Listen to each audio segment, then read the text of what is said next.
Pernah nggak kamu melihat seseorang yang tidak paling pintar, tidak paling cantik, tidak paling vokal, entah kenapa dia terasa menarik.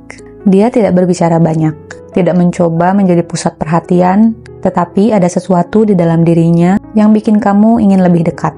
Bukan karena dia sempurna, tapi karena dia sadar. Sadar akan dirinya, sadar akan ruang yang ia tempati, dan sadar akan energi yang dia bawa di sekitarnya. Menjadi sadar itu bukan berarti soal tahu segalanya. Bukan juga tentang jadi yang paling benar, tetapi tentang punya keberanian untuk melihat ke dalam. Dan tidak lari dari apapun yang ditemukan. Termasuk hal-hal yang tidak ingin kamu akui. Termasuk reaksimu saat kamu terluka, termasuk sisi gelap yang tidak pernah kamu tunjukkan kepada siapapun. Orang yang sadar ibarat permukaan danau yang tenang.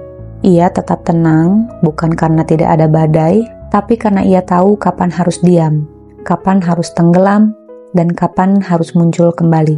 Sementara banyak orang sibuk berlomba menjadi yang tercepat, yang sadar memilih hadir sepenuhnya, pelan tapi utuh.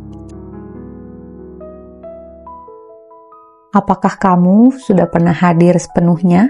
Atau selama ini kamu hanya bereaksi, marah karena orang lain tidak sesuai harapanmu, sedih karena dunia tidak memberi pengakuan yang kamu kejar, panik karena takut tidak jadi apa-apa di usia yang seharusnya. Tapi sadar berarti berhenti bereaksi, dan mulai memilih dengan utuh. Karena percaya diri yang tenang tidak dibangun dari validasi, tapi dari kehadiran. Bukan tentang seberapa sering kamu terlihat, tetapi tentang bagaimana kamu mempengaruhi ruang meski kamu tidak bersuara.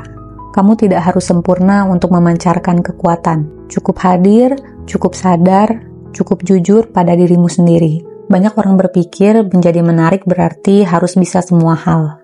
Harus jadi yang terbaik, harus cepat, harus hebat.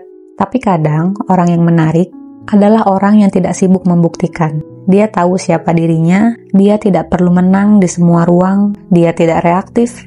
Dia sadar bahwa semua hal yang datang dan pergi tidak pernah lebih besar dari ketenangannya sendiri. Kalau semua orang sedang membuktikan diri, berani nggak kamu memilih diam? Apa kamu berani menjadi orang yang tidak buru-buru menjawab karena kamu sedang mendengarkan hatimu dulu?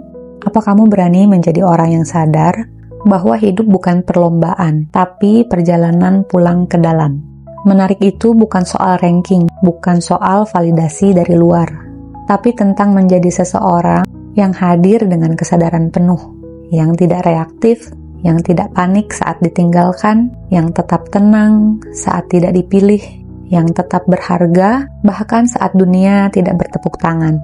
Dan saat kamu sampai di titik itu, kamu tidak hanya menjadi menarik, kamu menjadi langka, dan kamu akhirnya jadi milikmu sendiri.